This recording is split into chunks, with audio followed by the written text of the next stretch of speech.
Finals footy is in the air and the boys are so chomping at the bit to dissect what is going to be an incredible weekend of footy. We've got 4 really, really good games. But AFL season started, final season has started, Geordie, and the AFL have rolled out all the Premiership silverware. Well, they've rolled out you, first and foremost, and the Premiership Cup. So as we know, every year there's a Premiership ambassador. You are the Premiership ambassador this year. Yep. Any danger could have worn a shirt. What do you mean? That's a nice little shirt there. It's What are you trying to do? Set a fashion statement. Well, it's lucky they've got that angle, because the other angle you can see the earring that sort of hangs out. In all seriousness, what an honour to take the Premiership Cup around. Yeah, it is. It's a great honour, obviously. There it is, the 2025 Premiership Cup. I've been lucky, obviously, to win 3 of them, and then to be asked to be the Premiership Cup ambassador. And what is a really, really interesting year running into September, along with Kenny Fraser, who's going to present the Captain's Medal. Adam Simpson will be presenting the Jock McHale Medal as well, so Ron Barassi Medal for Ken Fraser. And your old teammate, your old captain, he's going to be presenting the Norm Smith. What's involved? Where have you got to go? Do you know what you've got to do yet? Well, Brownie's, I've got to be everywhere where the AFL and Brownie's mates from Toyota tell me to be. So very busy grand final week. Obviously, a lot of people want to see the Cup. The Cup goes right around the country. It's the first time that it's done it, where it's gone to every state and territory. It's kicking off tomorrow officially with a great friend of ours, Mark Rasciuto in South Australia. The Mayor of South Australia will be taking it around there. I've taken it to Tasmania already and done some promo with it, and hopefully 2028. It'll be up at the Gold Coast at Rabina in a couple of weeks. You're in charge of the Gold Coast, I'm pretty sure. Absolutely, I'm looking after that. Do you have any say over the scheduling? To fit it in around the golf games on a Wednesday or Thursday, I think it is. But no, it's a great honour. I actually didn't have a grand final ticket when I walked in with the Cup the year I did it, and just produced that as the entry ticket. No barcode, just scanned it on the way in? She asked for the ticket, and the lovely lady at the MCC, and I just went like that, and she said, I think that's suffice. In you go, Mr. Brown. There you go. No, good on you, mate. No, very good. I'm very excited to be doing that. And obviously, 8 sides plying for that at the moment. So let's get into the Premiership window. We've got some... obviously, some machinations over the year. We've been looking at it versus the whole 18, and you can see here this is round 24, which we saw 2 weeks ago, and this is with every result from the season, and where they sit. So obviously, the Adelaide Crows finish well top of the table. They're in the Premiership window, along with Geelong, Gold Coast and Brisbane Bucks. Yeah, there's 3 zones. So there's the green zone, which is obviously the Premiership window. Then there's above the line, and we've had one team win, or no team has won from under the line. So Fremantle are 11 points behind Brisbane in terms of defence. The last quarter against Western Bulldogs cost them.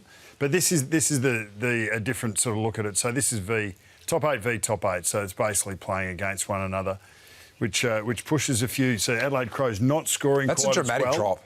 Yeah, and I think they're really solid contests and defence, but their offence against the better side seems to close down a little bit.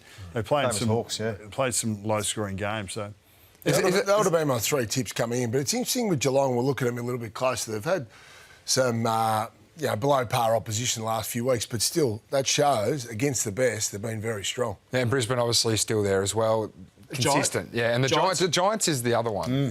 Yeah. They're a side that, I mean, they've played well against the best sides and actually struggled against the lesser sides. You take great confidence, and even Adam and Sam were saying before, it would feel like a wasted season. But one of them on Saturday afternoon or Saturday evening, their season is done.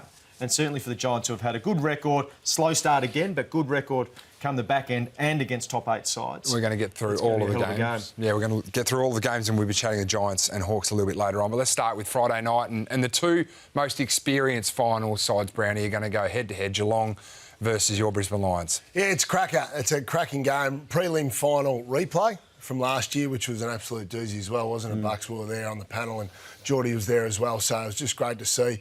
Brisbane probably sneaks up on you, because Geelong you think has an experienced side, but Brisbane, 7 finals in a row now. So they've just gradually built in experience. Yes, they've got some younger players, but even those younger guys probably getting up towards 10 or 12 finals each player. So it'll be a cracker. MCG, full house. You've been a big supporter of obviously having to be there and play in the finals. Yeah. Does that solidify, especially the top 3 sides? Like, there's a fair gap between Collingwood and the Giants as well. Yeah, it does, and it's why I think Adelaide and Gold Coast, I don't think they'll win it. Well, I just think, name me a team that's run the table got into a final series in their first campaign and won a grand final. It's a difficult thing to do. Now, Adelaide have got a big leg up with home finals potentially all the way through.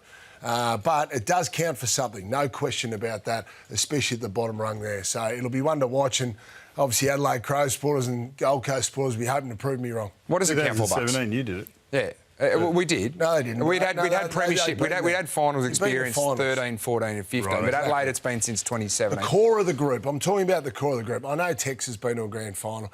Brodie Smith would have been there, Rory Laird and Neil Bullen. Yeah. But the core of your team, they need to experience, or history says they need to have experienced the finals before they climb all the way to the top. You mentioned the qualifying final from last year, and this is a rematch of that game. Such an important game, obviously, for the Lions to get into the grand final last year. And it was an interesting fallout from that particular game. Yeah, it was. You look at their numbers. Like, that's a great matchup, isn't it? Like, their numbers are strong all the way through. And the key metrics, so I'm looking around the Premiership Cup here, but offence, defence, turnover, ball movement and territory. So the reason we put these up is because these are the key metrics for final success. So you want to be high up in those numbers, don't you, Bucks? Well, have a look at like Geelong, a top four across the board, and Brisbane not far away on that.